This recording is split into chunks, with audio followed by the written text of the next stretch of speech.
another edition of Headlocks and Happy Hour. We got a new look going on here. We're getting more and more professional every single day. I got my Mean Gene look with my mustache, which I can't wait to shave. These guys both told me I look horrible. And also my buddy Pete, son, who's 4, wants me to shave it as well. So at the end of August, I will, I promise. All right, we fresh off. My name's Chris. Once again, my co-hosts Mark and Joey Sheck are with us. And we're going to start off with our little drinks. What are you guys drinking? What are we drinking today? Mark, I'll have whatever you have new down there today. Newbie? Joey, you're going to try an Orange Crush. That's one of Joe's all-time favorites. If you know Joey, he's a fan of the Crush. Chris, what can I get for you? I am going to do a Corona Light today in a nice glass. Ooh, all right. Nice summer drink. I love Corona Lights. What are you having, Mark? Chris, I'm also going to do Corona in a glass as well. That's all right. I'm going to do the Corona summer drink that they have out. It's actually pretty good. Let's see what that is.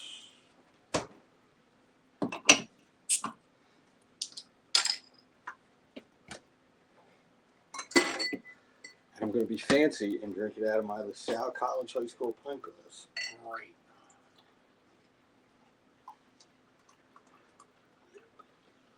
Hopefully this podcast gets me in the Hall of Fame. I don't think bowling will. That's it. South College High School alumnus. Hall of Fame. Me and Joey are Carroll Hall. Well, Carroll alumni. We're not Hall of Famers. We were there. We didn't belong. Anyway, Should be in the Hall of Fame. Joey should be. We were at the Hall. We're going to not going to get into that. We're coming off a legendary podcast we just did.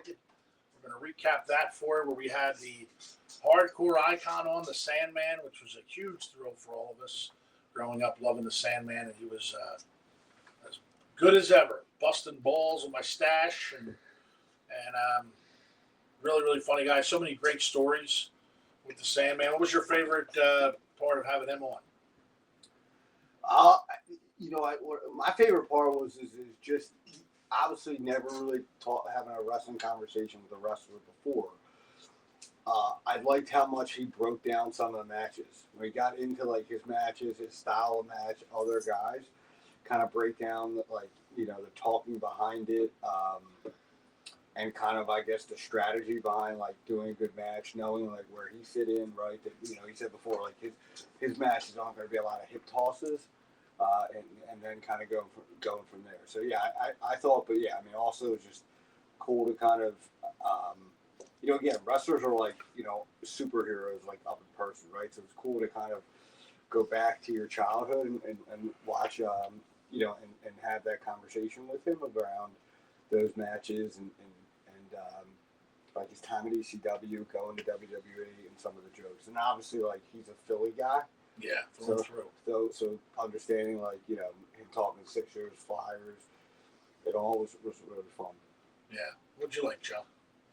Anything you didn't know that he revealed? Well, you know what I like? He loved the business from when he was young. Like now, a lot of the wrestlers just like get into it just because it's a money thing. But he or athletes, they come over from another sport. You could tell he just loved the wrestling business from a young age. And like Mark said, he detailed like how he did his matches, and that was cool. But how much he just loved the wrestling business was my favorite. Yeah. And there was some stuff I totally forgot to ask, because you can't ask everything on just an hour podcast. But, we kept it positive. We didn't get into any of the true of the party stuff. There's other podcasts that he talks about how he partied and almost died just a couple times.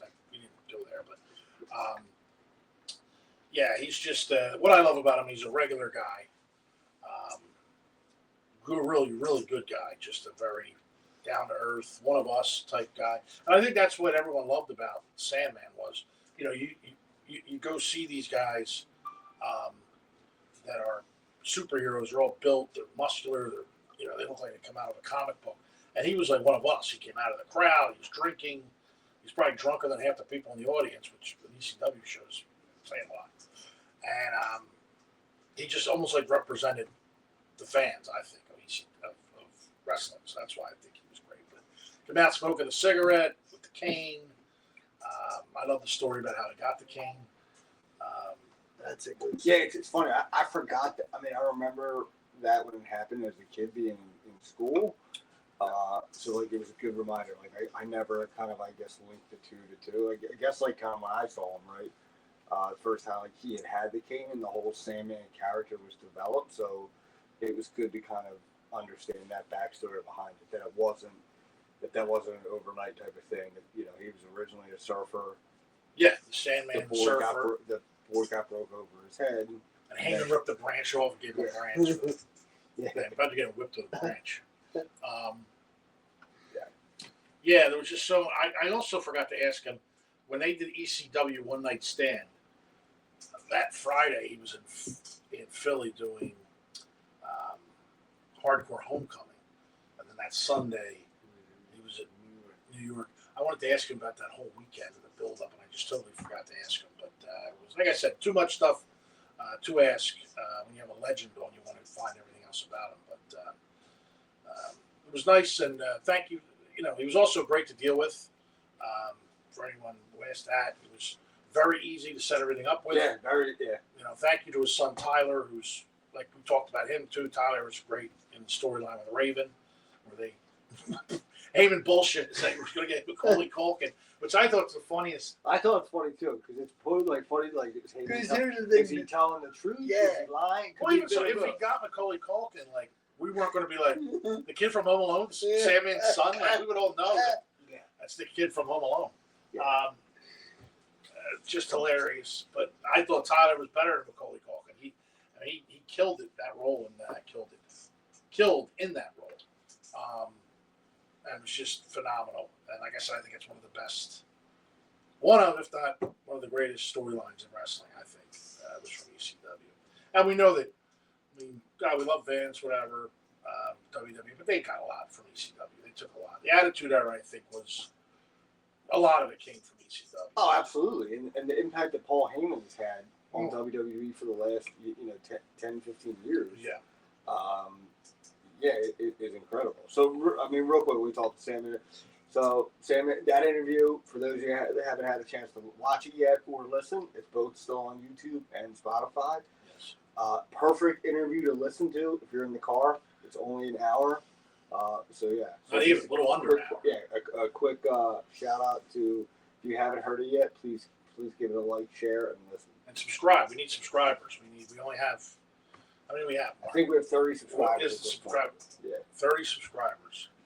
Well, the other thing too is real quick about our numbers is our videos so far are almost up to 1,000 views. So it'd be great if again, if you watch the Sandman video, appreciate it. But our goal is to hit 1,000 pretty quick. So if you can help us out with that, much appreciated. Absolutely. Let's go subscribe and keep us going. And we need some sponsors. You want to sponsor us? Maybe we'll get us some guests on. Some other guests. Or if there's somebody you want to see we haven't had on, put a comment in or let us know. Maybe we'll try. We only have one guest. Two. Wyatt check. We're going to have Wyatt back on again in the future. But, if there's somebody you want to see on that maybe we can try and get, let us know. And we'll try and get an interview with them or try and get them on. I like to see this Orange Crust be Joey Sheck. Speaking of sponsor. Oh yeah, Joey. Make sure you hold it up for the camera, everybody see it. Orange Crush. There it is. Joey That is Sheck. delicious. 2 moods, Orange Crush. Joey, you gotta put it up. Yeah, so there we go. Okay, there we go. That is delicious. Joey So loves if we're Orange quick, if Crush. we're asking for sponsors, Bland's. Bland's, yes, please do. Give us a sponsor. Show it to your camera. Mark. Yeah, please give it a sponsor, Bland's. Please give it a sponsor. Speaking of Orange Crush, one person we'd love to have on, if you're listening, Tessa Blanchard. Oh yeah. Joey loves love that Tessa Blanchard. Joey loves Tessa Blanchard. I thought you were going to the Wrestler Crush. I thought you were looping that into What? the old Wrestler Crush. Oh, who's that? Oh, Crush. Oh, yeah. Yeah. God bless his soul. Before we go any further, Joe, show off your shirt because we are Caitlin Clark. We are Indiana Fever fans right here. Caitlin Clark, love you, and the whole Fever team. Not that you're listening. And Sophie Cunningham, love you. I have one of your shirts, a pointing shirt. So I don't know how you would sponsor us, but whatever. But hey, if you girls want to come on, that's fine too. I look even older now with these glasses and mustache.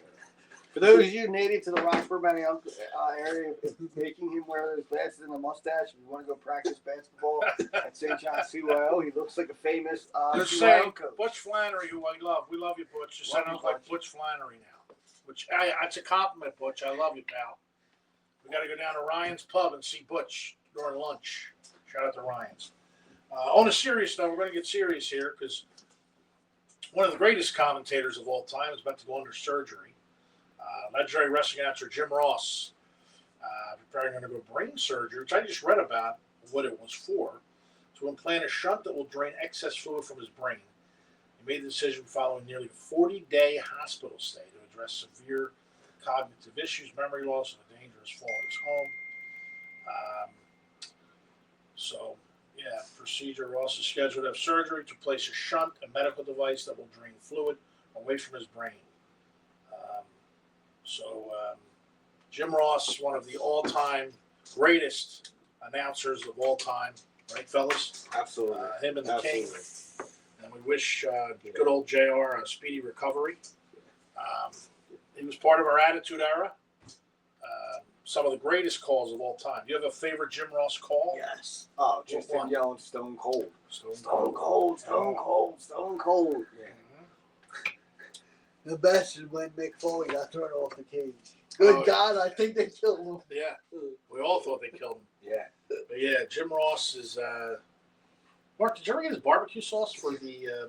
I have tried his barbecue sauce before. How is it? I have. It's good. It's good. It's good. I never tried good old JR's barbecue good. sauce. I It's always good. wanted to. But Jim, we wish you well, pal. We Yeah. hope you get a speedy recovery. Maybe we'll have him on. That would be great. Yeah. On the Headlocks and Happy Hour podcast because we love you. Good old JR. He was part of some of the biggest things in wrestling history. Oh, we got a text. We'll get to you in a minute. Mr. Lakefield's texting me. So we are going to get back to Mr. Lakefield. We got a little bit of bone to pick with him. He's trying to get our podcast off the air, but we're staying. What's that? Yeah. We're staying. Don't worry. We're staying. We're going to be here for a while.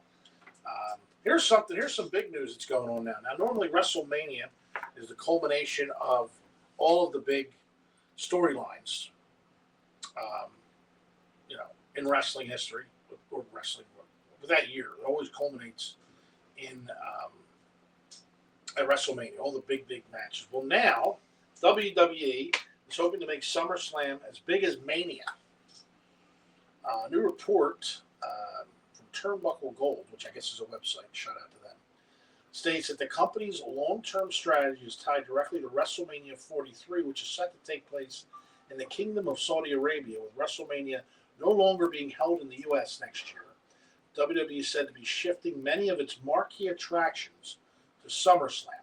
The report claims that several blockbuster feuds and major storyline payoffs that would traditionally be saved for WrestleMania are instead expected to headline SummerSlam. Among those is the highly anticipated rivalry between CM Punk and Cody Rhodes, a program that was originally penciled in for WrestleMania 43 before plans changed. By elevating SummerSlam in this way, WWE hopes to ensure its biggest domestic premium live event, delivering headline matches. Wait a minute. Hold on 1 second here. Yeah. So I don't know, but I think this is, we already talked about they're taking WrestleMania out of the United States, put it in Saudi Arabia. If you're going to do that, then why are you going to? No, Alexa. Why are you going to switch the matches to SummerSlam? Why not just keep it in? If you're not going to put any of the marquee matches at WrestleMania, why did you move it out of here in the first place? You know what I'm saying? Yeah. So what I think at this point with them doing that is a couple things. First, I think that there had to have been some type of deal. Like, again, the Saudi investors are part of TKO. They're putting money behind it. There had to have been some deal that they were going to go over there, right?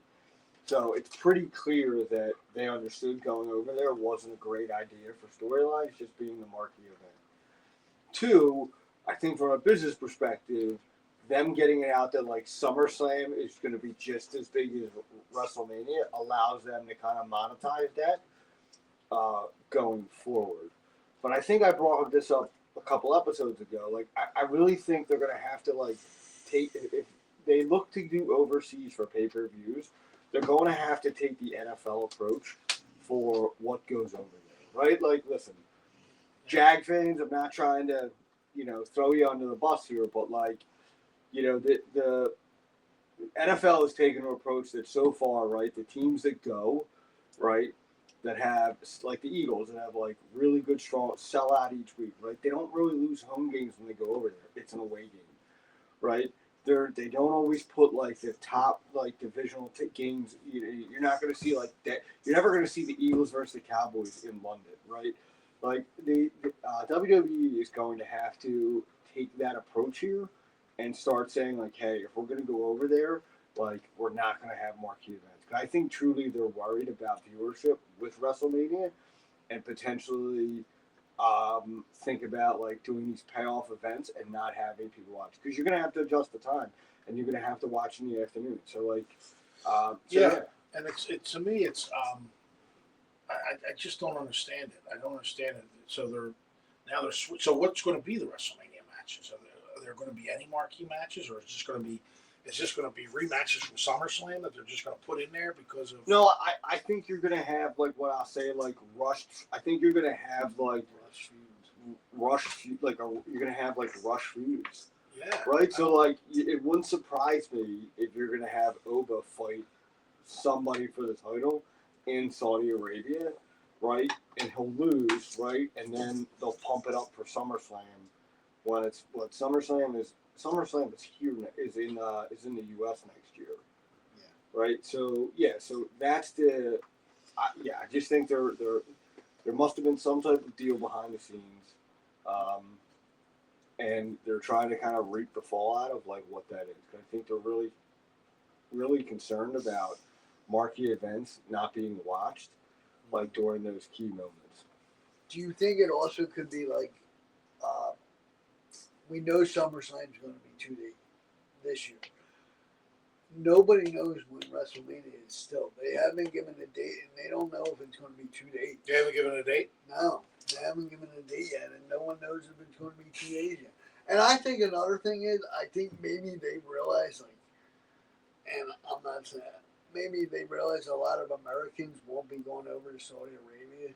I don't think. Listen, I don't think they care about people traveling for it. That's not where they're making their money. Saudi fans are going to sell it out, and they're going to be able to buy merchandise. They're going to make money off of it.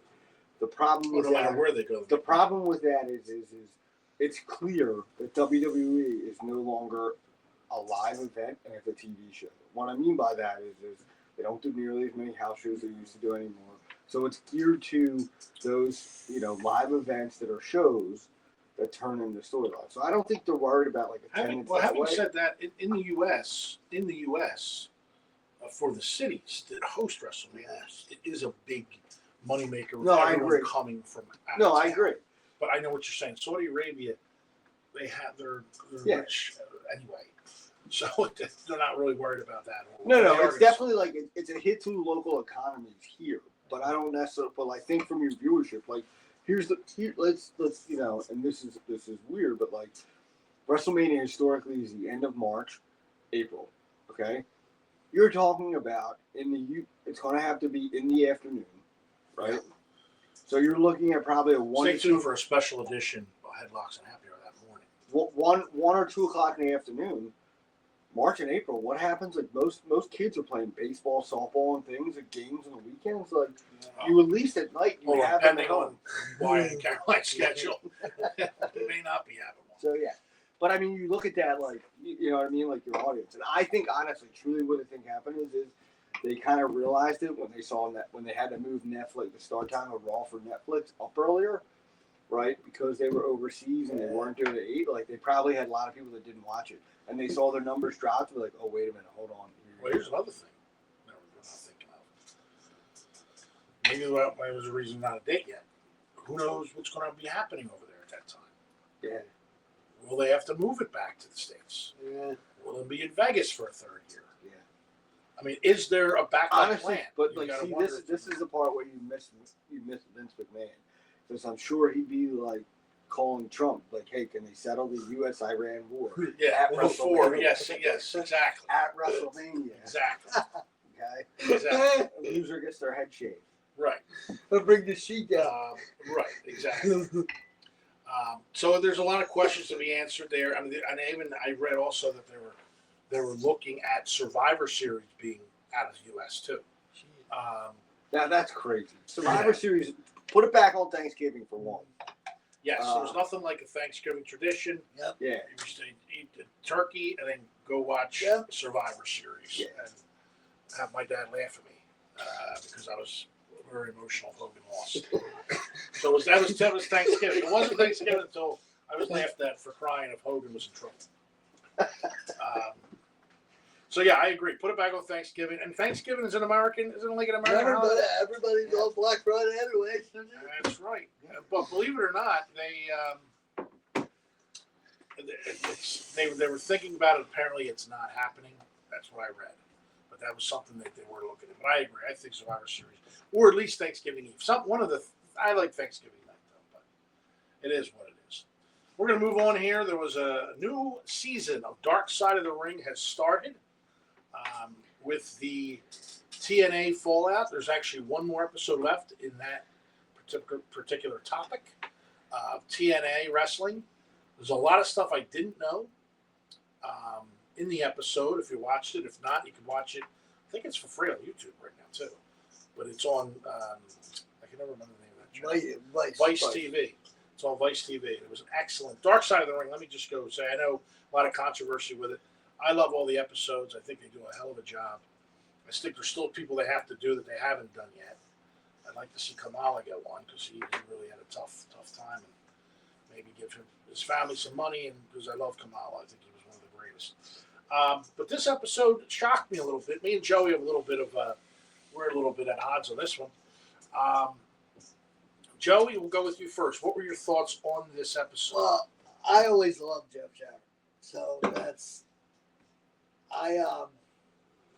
I think Jarrett tried to do what he could. If you watch it, you can see he had nowhere else to go. That's why he decided to start this company.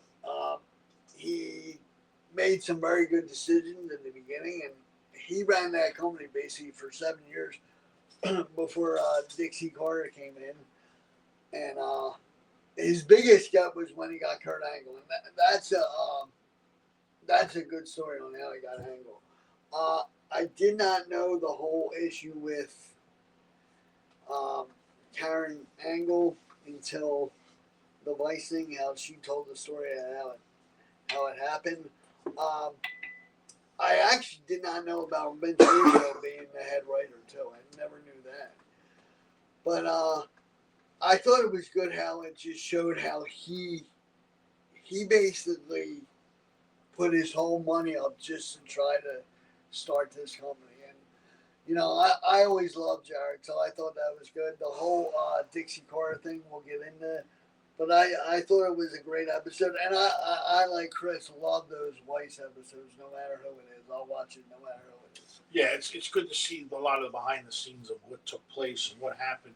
I didn't know that Karen Angle and Kurt Angle were separated when she got with Jeff. I thought it was a whole thing where, you know, and I don't care who you are. I don't know why you want to piss off Kurt Angle. I don't know. You know, but when I first heard that, I'm like, oh my God, Kurt Angle's going to kill Jeff Jarrett. That's what I thought. But, because he would have. But at the same time, it's like you realize she said that it wasn't good and we were apart. And she said they brought her in just to watch over him. Yeah, to watch over him. Yeah. And I remember Cornette, I'm not a fan, but Cornette was talking about how Kurt Angle was in the back after matches. He was hurting. Yeah. And he had ice on him. And it's funny he said it because I went back to a time when I was at a WWE event when Angle was still there. And Marty brought us backstage. And we got thrown out because they didn't want us back there. But we go back and I saw him angle, and he was talking to somebody. I remember he had ice here. I'm like, oh my God, dude, he's really beat up. And that was then. Yeah. That was then when he was, Yeah. But then again, you watch Cornette, and he tells you like he was banged up, but when that camera went on, it was. That's it. He was. That's it. And I'm not.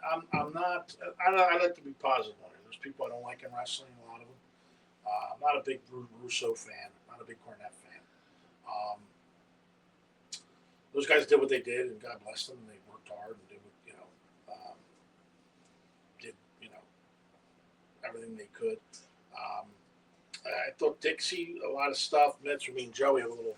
I thought Dixie came in, and I understand it was her parents' company, and she bought into it, or no, they gave her the reins to it basically. But I thought the way she did Jeff Jarrett was dirty, especially letting him go and then bringing him into a meeting with Hogan and then letting him go again. I thought it was wrong because I do like Jeff Jarrett too. As far as Hulk's concerned, everyone gives Hulk shit, but to me, he's the golden goose no matter where he goes, and he got creative control. And if I got creative control, I'm going to use it because, as you saw in the episode, these people were getting over on Dixie. And if anyone, even look, I'm at the lowest level of low in show business at all. The lowest, you see it, and people are going to get over on you. They can. Everybody, all they want to do is get above you. They don't care about you. They'll be friendly with you to get ahead of you, and I think Hogan understood that, especially being a top guy. Everybody wanted to be that guy. So the minute he's too friendly with someone, they're stabbing him in the back and going ahead. So that's why Hogan was so. Everything was about him, and he had creative control and he had Bischoff with him. He brought Bischoff in because he trusted him. What are your thoughts, Mark?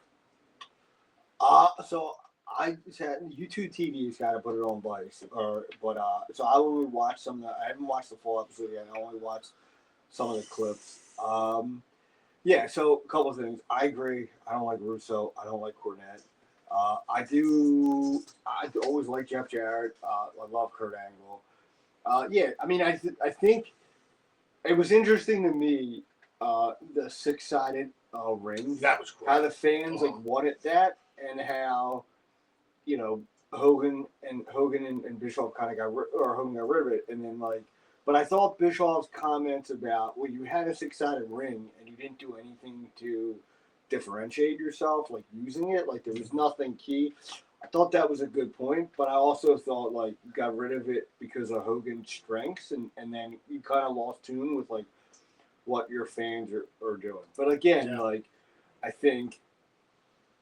Also, it's funny they brought Hogan in, and he couldn't perform. Yeah, he was older by then. Yeah. Which is another reason why I don't like Russo. I think Russo came in as a non-wrestler, as a but I just think he disrespected so many of the older guys. They can't work anymore, but you still got to respect the fact of who they are and the fact that. I honestly, I think he's the perfect example of a guy who's born on third base thinking he gets a triple. Yeah. In his wrestling career. I just think he was part of a writing room with WWE that was really successful. It goes to your head and then go from there. You go to WCW and you tank that product. No. And you know what I mean? You're in TNA and you essentially help tank that product too. I'm not a Russo guy. I'm not a Cornette guy. But from a guy on the outside, I was glad Kurt Angle went there. I'm a huge Kurt Angle fan. Oh yeah. He's my second all-time favorite wrestler outside of Ric Flair. Woo! Woo! I actually wore my It's True T-shirt this week. I still have it. Awesome. And he won a gold medal with a broken freaking neck. That's right. But again, to your guys' point earlier, I love the Vice episodes. I think they do a fantastic job. My only thing is I wish they would. And I'm sure they do, right? And I don't know the backstories, but sometimes I feel some of the stories, where they're doing, they focus too much on the negative, right, and not necessarily the positive, and things like that. So yeah. Well, I was wondering why they didn't interview Angle in that thing at all. Very good question. I know Dixie Carter refused. They could ask her. By the way, Karen Angle still looks good. She's beautiful. Karen, you're beautiful. Jeff, we're not trying to take her.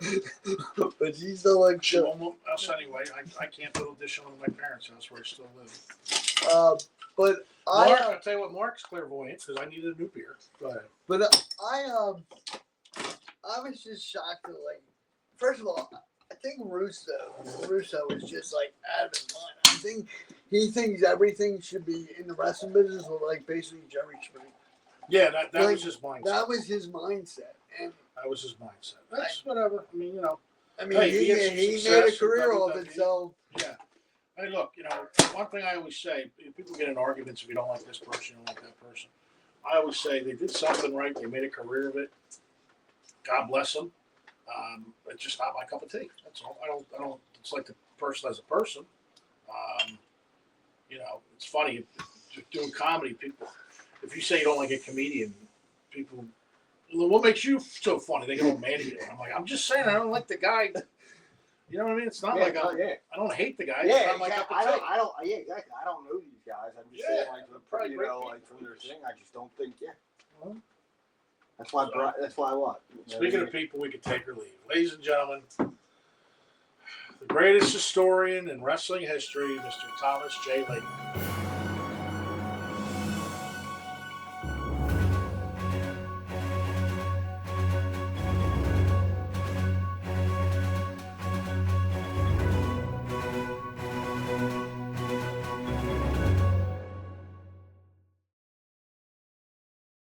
As I come on the air today for the Headlocks and Happy Hour podcast, I am deeply disappointed, Mr. Television Announcer. I told you on our last occasion that your services were no longer needed. But a last-minute injunction by the Fifth Circuit Court of the state of New York has saved this podcast temporarily. Now, putting that aside, I'd like to not even speak to the podcasters. I'd like to go directly to the people. If the people would, put your finger up to the screen. Put it up there so you and Mr. Lakefield can touch each other. Now, I want to talk about the greatest managers of all time. I want to talk about why managers have been taken away from professional wrestling. Every member of the show is important, from the manager to the ring announcer to the referee. But we've lost that. We're so consumed with so-called superstars. Who's a superstar today? If you say CM Punk, I'll slap you. I'll slap you harder than I ever slapped anybody. Roman Reigns? The value of this product is diminishing. Me, myself, I'm more an AEW kind of guy. They seem to fight a little bit more. I've been investing my money in AEW. I don't think we're going to topple WWE, but we will be around for a while. Unlike the Headlocks and Happy Hour podcast that will probably cease to exist in 72 hours. And I no longer have security issues. I am now presently in New Haven, Connecticut. I bought all of New Haven, Connecticut. Now you can't even come into the city of New Haven. It's now going to be renamed Lakefield, Connecticut. Now, I'm sure you guys have many questions that you want to ask, but at this time, I feel no reason to give them.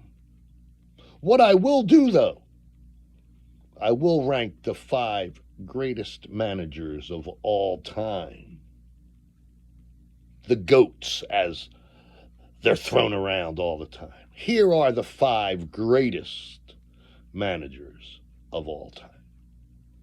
Coming in at number 5, the great Arnold Skolin. Bob Backlund's manager, Bruno Sammartino's manager, Bobo Brazil's manager. Names I know you guys know nothing about. Number 4 happens to be one of my favorite. The Captain, Louis T. Albano. The man put his body on the line every night for his people. He had some of the greatest interviews that I've ever seen. Let's go to number 3. The Grand Wizard of Wrestling. The man was mysterious. No one knew where he came from. No one knew where he went after the show. Moving into number 2. Classy Freddie Blassie. He could manage at any era. He was a great wrestler. All these people were great wrestlers. And the number 1 manager of all time, wrestling personality and mic for a phone skill, Bobby the Brain Heenan. I still watch his programming. One of the few that make Mr. Lakefield feel comfortable. Now that I've given you Smarks, my opinion, I have a Thomas J. Lakefield Facebook page. Any Smarks that have a problem with me, just send me a text, and I'll have my security team come to your home. Well, I can't believe it. This is going for the record. I finally agree with something Mr. Lakefield has said. First of all, we're not going to go anywhere, Mr. Lakefield. We were here to stay, so you're wrong there. But I do agree that the greatest manager of all time is Bobby the Brain Heenan. Nobody entertained me more, not even just as a manager, but on the microphone. One of my first comic influences, Bobby Heenan. I can remember, and that's another where I could sit next to my dad and him belly laughing at stuff Heenan would say. It's just in my mind because, if it made my dad laugh, I loved him even more. But Bobby was just the unbelievable, brilliant. But then you added Gorilla. They were like the Abbott and Costello of wrestling. To me, he was the greatest of all time. You guys I completely agree. I think Bobby the Brain Heenan was the greatest manager of all time. Bit shocked about Mr. Lakefield's list. Would have thought he would have had Paul Heyman. Paul Heyman. Well, Paul Heyman says he was an advocate. Yeah. I think he's the only advocate in wrestling. Yeah, that's true. Okay. But Heyman to me is number 2. Yeah. I think. Well, Now he went back all the way back to the old golden, and all those guys were great. Who did you surprise were missing? I think Slick. You got to put him around. Joey Slick. liked the Doctor style. Yeah.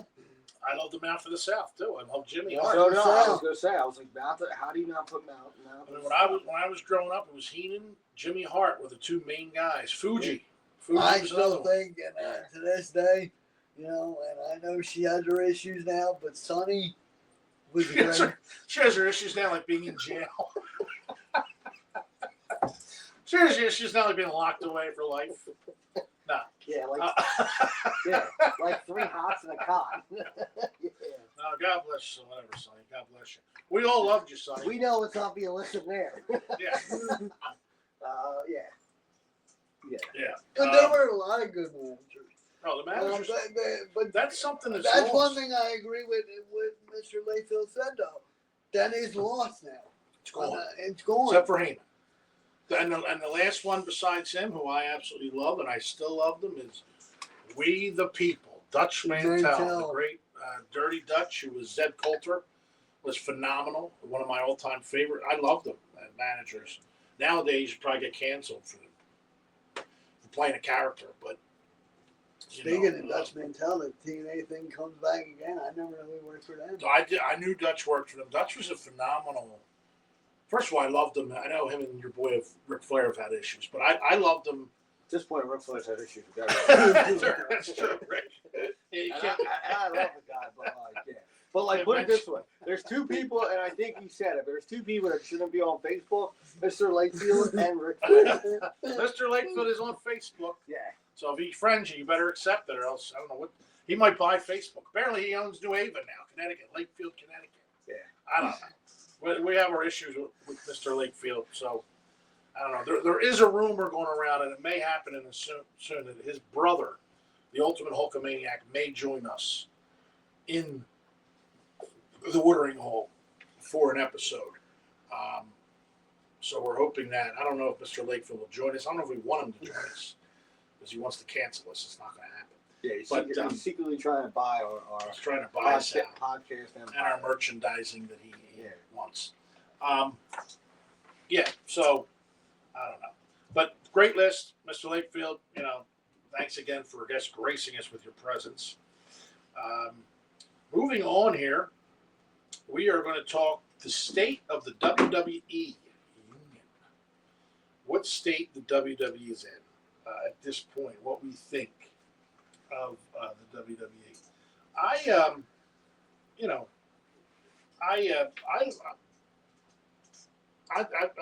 I go back and forth with it. There's, sometimes I love what they're doing, other times I don't. I'll go on record here saying, once again, don't know the guy, never met him. I was never a big CM Punk guy. I don't get it. I don't get by everyone. The only thing I think of is maybe the wrestling fans live vicariously through him, and he's a guy they think represents that. I don't know. But I was never a big fan of him. I never got his whole hype. Why? And I really don't understand why, other than being in Chicago on Monday night, why all of a sudden he came back and just had a title shot. I don't understand that. So there's little stupid things they're doing that I'm just kind of like, why? Baron Corbin just came back. Just watched that, and he just jumped Trick Williams and the other guy. We don't understand why. Like, there's just stuff that's happening that I don't get. My favorite thing now in there was Danhausen. I think they're starting to drop the ball with him. I get he cursed Miz and the other guy, but that was kind of goofy. It was funny for a little bit, but now it's just kind of goofy. Like, I don't understand what they're doing with him. I do think every time he sees Matt Cardona, he says Zach. It's hilarious. Yeah. Oh, he's still hilarious. I love him. No. But I just think there's certain things I don't understand what they're doing. Oba Femi winning the King of the Ring, and then he's fighting Lesnar. So what did the King of the Ring mean? There's a lot of stuff that they're doing, and it seems like they're writing on the fly. That I don't understand. That's what I'm going to ask you guys about. Yeah, so I saved this to earlier, right? So, like, I know earlier we talked about our feedback from Sami, but I thought one of the interesting comments he made during the interview was he talked about WWE, like, writing week to week. Yes. And to me, that was interesting because, it's what, like, we're fans, right? Hoping to, have a somewhat successful podcast or even a satisfactory podcast. Subscribe. But so for one thing, it's RJ, but like the wrestlers that have been part of the industry, like he clearly watches a lot of wrestling still. Yeah. Clearly, he's knowledgeable, and for him to say that, like, that kind of got me thinking. Like, I agree. Like, it doesn't seem like the plan is as detailed as it once was, and maybe it is. Chris, to your point, I never got to see him Punk thing either. I will say, like, I think he's better this time around than he was before, but I still never got it. I don't know why he got a title shot when he got back. I know they were in Chicago. I don't know why you give the belt to Sami Zayn and have him lose it a week just to set up a feud with Cody and CM Punk. Like, you could have had Cody win it and then CM Punk come back in Chicago and say, when is now? Like, you could have done that storyline different. I agree that there's just, it doesn't seem outside in that there's a true plan like it used to. You could see before, okay, this guy's probably going to fight here in 6 months. They're building him here, and then kind of go from there. Like, I don't know what the direction is. And then I'll also get frustrated. It's like I said it before. Like, I don't know why LA Knight has not had a championship belt yet. I don't know. Like, he sells merchandise. He gets the crowd. He's a big guy. Like, there's so many different things where it's like he should have had it already. I don't know how he doesn't get the. He should be in the title contender. So he should be. Yeah, I mean, I don't know, and then so it's definitely confusing. It's a bit of a head scratcher. Who do you think, Joseph? Well, Joseph is a CM Punk fan. I'm a CM Punk guy, but I also think like Sandman saying the week thing was kind of dead on because if you think about it, SummerSlam's 3 weeks away, right? You have two I was matches. going to say how many matches we have. You for have two SummerSlam. matches. You have Punk and 3 matches. My man. You have Rollins and Reigns. You have Punk and Rhodes, and you have Obi and Brock, and that's it. Like Now, by the time this airs, there may be more. there might be We're more, filming but this out. normally, like Mark said, like they would have that down already. Oh, It would be without a like, doubt. yeah, it used to write stuff 4 months, but I also think like the writing right now is just not good. It's not good. I mean, but I think you need a guy in there, and it goes back to TKO because you have to deal with them now too. Back in the day, you didn't have to deal with them. You just wrote what you had to write, but now you have to make sure it goes through them, goes through USA, goes through all the other networks that are about them. But I am a CM Punk guy. I do agree that, I don't, Sami Zayn, I don't think should have never won the title, but he did win the title, and I do feel bad for him that they took it 9 days after, but I just think Sammy was. I'm sorry, go ahead, Joe. I think they might have did that because he is Muslim. And I like Sami Zayn, and I don't have a problem with them giving him the title, but it didn't seem like there was a plan around it. Like, I don't understand, like, hey, Sammy, we're going to give you the title, you're going to win it 1 week, and then a week later you're going to give it up. But I think they Like, did I that just because don't, of the like, Saudi it just invasion. didn't seem like there was a true build-up to do it. Like, even then, like, even that triple threat with Sammy winning, most of the feud was Cody and Gunther, right? You kind of threw Sammy in there, like, you know what I mean? Like, you kind of, like, he was the odd man out, and he wins the There's thing. another thing though. They So, just like, threw Gunther. So that's the part where it's like it doesn't seem like it's truly planned. Like, to their point, like, you literally have CM Punk versus Cody Rhodes at SummerSlam and Seth Rollins, to your point, versus Roman Reigns, and you're gonna have like 3 weeks of build up. Yeah. Like, you look at the WrestleMania, and the reason is because Royal Rumble sets up WrestleMania because then you have February and March, right? You're 3 weeks to build it up, right? And then go for, and who knows? Like, maybe the structure is different now because of the deal with ESPN, right? Before, you used to care about pay-per-view buys. You don't care about pay-per-view Yeah. buys. That's a good point. It's on ESPN now. ESPN pays you a lock thing. It's ESPN on ESPN to make sure they have you. I'll tell you what though, their Good point. ticket sales are really bad now because if you notice, Minnesota holds 72,000. They only sold 27,000 for the first night so far. Well, so that's the problem. They keep saying, I "Oh, mean, record gate." You keep raising the prices. Well, another thing is, when you're only selling 3 matches, people don't know who they're going to see. Yeah. And I it's mean, 2 nights. and I always said the 2 nights, okay, I get it. But if you have a favorite person and you buy tickets for that night and they're on the next night, that sucks. I'll tell you what's going to make me mad if they don't put Tiffany Stratton on that show. She's Listen, from Minnesota. I like Put her on the I show. like that SummerSlam and WrestleMania are 2-night things. In my mind, I always viewed those as like WrestleMania, and then the next thing was SummerSlam. And then I always looked at it as like WrestleMania, SummerSlam, Royal Rumble, Survivor Series. So I like that WrestleMania and SummerSlam are 2 nights. But to your point, Chris, like, there's only 3 matches, and we're 3 weeks out. You have 2 nights. Yeah, you have like 6 or 7 matches each night that you have to fill, and you don't have any storylines. I mean, there's rumor matches, but they're still not out yet. So. But like, what do you like? That's the point. Is like you're not. Yeah, you're just. Yeah, 3 weeks hype. Would have thought there would have been more. Yeah, so it's Just put Tiffany on the show. I don't know where. Yeah, Joey wants to. Whatever. She's from Minnesota. She's from Minnesota. Put her on the show. I think, and I'm wondering if this will be Brock's last show. I wonder.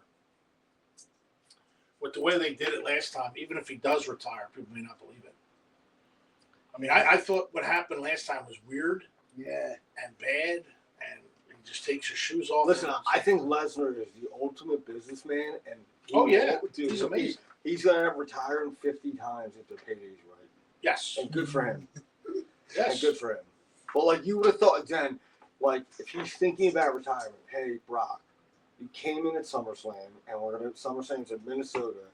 That's when we're gonna arc you to retire, right? You're gonna play Oba, like. And it's not like he wrestles all the time anymore either, so he can come back. And honestly, like what I don't understand, like you always already gonna tell him he's not coming back. Here's a good storyline though. If Heyman turns on Lesnar and goes in Oba at WrestleMania, at SummerSlam. I don't know if they'll do that because Oba's so over. I don't know if they want to make him big. And then you open the door for Brock to come back. Well, Brock's got to get his revenge. revenge. Like, yeah. But not only that, Oba Femi can talk. He's very good at talking. So I don't think he needs a manager. I don't think he needs Heyman. No. Heyman's for guys who need him. Like Brock's great. Brock's a beast. He's great. Yeah. But Heyman was the guy that, did his thing and, got him over just like he did with so many people. Yeah. And it's another thing I'm sick of, and I don't understand them. They've gotten old with me is the Vision. Well, now they have like 3 new members. I just think that they're old. I never was Logan Paul's good. Who's the other guy? Austin Theory. I never got that guy. So I got it when it was Seth Rollins, because then you have Seth, right? You have like a guy, then you have like a middle person, Braun Breaker, right? The next generation, and then you have like, hey, the up and coming, right? Once you took Seth out, and like now it's Braun, but you got Logan Paul and Austin Theory, and like apparently like Austin Theory, and all those guys can talk. Now so you got Maxine Dupree's with him. Yeah, so that's the part. Like, yeah, it doesn't, but like. But they don't do a good job of like having factions feud with other factions. Like it's like your factions are feuding with like individuals, right? It's not like you're feuding with the bloodline or any of that. Like the only thing that's good now is the bloodline, because now they're going to get Solo involved in it, which is that'll be great. Yeah, the bloodline storyline's great. I like Oba Brock. Vision I don't get. I tell you another guy who. They had an opportunity to do something with, and I think it's going down. Is Chad Gable? I mean, now he's coming after this song and he sings his name, Gable, and he's singing with people. This guy's a killer. He's you got to make him like a big time wrestling like a Kurt Angle. Yeah. Now he's coming out singing his name in the song, and it's just, I don't understand it. So I don't. There's a lot of things I don't get with WWE right now. Hopefully it'll turn around. But we're just fans, and we're just hoping for the best for them. We don't knock anybody. We hope that. We hope for the sponsorships, subscribers. Yeah, that too. But we also want to be. We want it to be good because we were lifelong fans, and we root for them. And when they're bad, we're like, we have to say it. But. We respect all the athletes. They're the greatest there is to me, as far as improv actors, athletes, you name it. But we just hope it gets a little better because we don't understand what the hell's going on with some of these people, But we do know what's going on with Headlocks and Happy Hour. We need some subscribers. We're going to have some more episodes, including our upcoming, can't wait, Down the Shore episode, live from the Sheck House down the shore. In August, do we know the date on that, Mark? When it's going to air? Will it be that Sunday? It should be that Sunday. It should be. I think it's like the 15th or the 16th. Yeah, it's going to be edited and ready to go that Sunday. Should be, yeah. Okay. Are you sure? Because we're going to get a load on that day. Sure. Are we going to build? I think we're tentative going to film it on the Saturday, and we should be able to release it on the Sunday. On that Sunday, they're Down the Shore edition, right outside of Wildwood, from the Sheck compound. It's going to be a great episode. I don't know if we can get a guest on that episode. I don't know. It's going to be a great episode. We're going to have a lot of fun in our summer Down the Shore edition. And with that, I think it's time for our shot. For our end of the show shot. We still haven't had. It's been tough. I don't know if we're going to be able to do a SummerSlam watch along or pre-show because I'll be. Well, we should be able to do an episode before he's down shore. So our next one we'll do We'll do, Next one, we'll have the date for the shore episode. With the date for the shore episode, and then we'll probably do a SummerSlam preview at that point. Hopefully, hopefully there's more matches added at that point, and then, hopefully, hopefully some of our concerns about future storylines are a little bit cleared up, and yeah. We'll be good to go. All right, gentlemen, another great episode of Headlocks and Happy Hour. Thank you all. We love you. Like and subscribe. We'll see you soon.